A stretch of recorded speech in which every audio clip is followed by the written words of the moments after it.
সম্পর্ক রক্তের বাঁধনে নয়, সম্পর্ক অনুভূতির বাঁধনে তৈরি হয়। যেখানে অনুভূতি থাকে সেখানে পরও আপন হয়ে যায়, আর যেখানে অনুভূতি থাকে না সেখানে আপন নিমিষেই পর হয়ে যায়।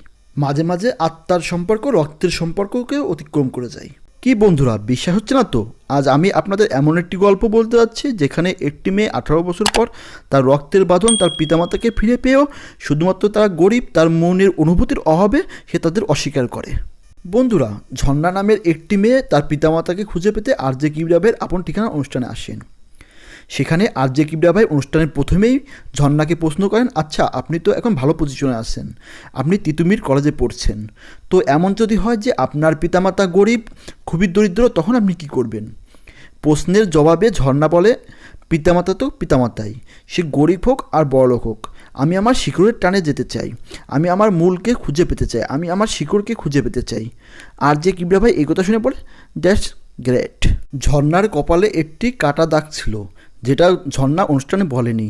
তো আরজে কিবরিয়া ভাই যখন বলে আপনার কপালে একটি কাটা দাগ আছে, তখন ঝর্ণা আবেগে আপ্লুত হয়ে পড়ে। সে তখন বলে, হ্যাঁ এটাই আমার বাবা, হ্যাঁ আমার কপালে কাটা দাগ ছিল, এটা আমি অনুষ্ঠানে বলিনি, সব কিছু বললে তো হবে না, কিছু তো গোপন রাখা লাগবে। এটা বলেই সে আবেগে আপ্লুত হয়ে পড়ে, যেটা দেখলে সবার মনেই মায়ের উদয় হবে। এদিকে ঝর্ণার বাবাকে যখন স্টুডিওতে প্রবেশ করানো হয়, তখন ঝর্ণার বাবা ঝর্ণাকে দেখে গলা কাটা মুরগির মতো আর্তনাদ করতে থাকে, যার আর্তনাদ দেখে সারা বাংলাদেশের লক্ষ লক্ষ মানুষের চোখে পানি চলে আসে। তো সে বলতে থাকে, হ্যাঁ এটাই আমার মেয়ে। সে তার মেয়েকে জড়িয়ে ধরে অনেক কান্নাকাটি করতে থাকে, কিন্তু ঝর্ণা সব কিছু মিলাই নিতে কিছু সময় নেন।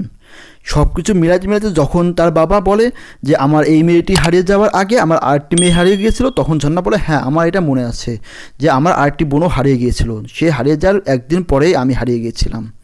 তো এই বলার পরে তখন আসলে ঝর্ণা বুঝতে পারে যে হ্যাঁ এটাই তার পিতা। এখানে বলে রাখা ভালো, ঝর্ণার বাবা যখন স্টুডিওতে প্রবেশ করে তখন তার একটি পরনে লুঙ্গি ছিল। ঝর্ণার বাবাকে দেখেই বোঝা যাচ্ছিল যে তিনি দিন দরিদ্র এবং তিনি সবজি বিক্রি করেন। তো তাকে দেখে ঝর্ণা আসলে মেনে নিতে পারতেছিল না। ঝর্ণা জানতো, আসলে ঝর্ণা মনে মনে ভাবতো তার বাবা অনেক ধনী, কারণ সে আমলে তাকে হক সাহেব নামে ডাকা হতো। তো সে আমলে তো হক সাহেব, সাহেব তো আর যাকে তাকে ডাকা হতো না। এই জন্য ঝর্ণার ধারণা ছিল যে তার পিতা অনেক বড় লোক হবে, যার কারণেই সে তার পিতাকে খুঁজতে আসছিল। কিন্তু যখনই দেখলো যে তার পিতা দরিদ্র, তখনই সে তার পিতাকে অস্বীকার করলো। সে বলল সে তার পিতামাতার কাছে ফিরে যাবে না। এই কথা বলার পরে আরজে কিবরিয়া ভাই ঝর্ণাকে জিজ্ঞাসা করলো, যদি আপনি ফিরেই না যাবেন তবে কেন পিতাকে খুঁজতে আসছিলেন? এই প্রশ্নের উত্তর ঝর্ণা দিতে পারেনি। এদিকে ঝর্ণার বাবার আর্তনাদ আরও বেড়ে যায়, কারণ 18 বছর পর তার সন্তানকে ফিরে পেয়ে সেই সন্তান যদি পিতাকে অস্বীকার করে তাহলে সে বাবা কীভাবে মেনে নিবে? একে তো 18 বছর আগে সন্তান হারিয়ে গেছে, সেই সময় এটি দুঃখ পেয়েছে, যদিও বা সেই দুঃখ ভুলে যাওয়ার পথে, কিন্তু যখন আবার সে তার সন্তানকে খুঁজে পেল এবং সন্তান তাকে অস্বীকার করছে, তখন আসলে একটা বাবার কী এমন পরিস্থিতি হতে পারে সেটা আপনারা বুঝতেই পারছেন। আসলে কাটা গায়ে লবণ ছিটা দেওয়ার মতো অবস্থা। আসলে ধিক্কার জানায় এমন সন্তানদের, ধিক্কার জানায় ঝর্ণার মতো মেয়েদের, যারা ধন সম্পদের লোভে পিতামাতাকেও অস্বীকার করতে দ্বিধাবোধ করে না। ধিক্কার জানায় এমন মেন্টালিটির মানুষকে। তো বন্ধুরা, এই ছিল আজকের পর্ব। আগামীতে আবার দেখা হবে নতুন কোনো পর্ব নিয়ে। সেই পর্যন্ত ভালো থাকবেন, ভালো রাখবেন। আশা করি এমবি স্পেসের সঙ্গেই থাকবেন। সবাইকে আল্লাহ হাফেজ।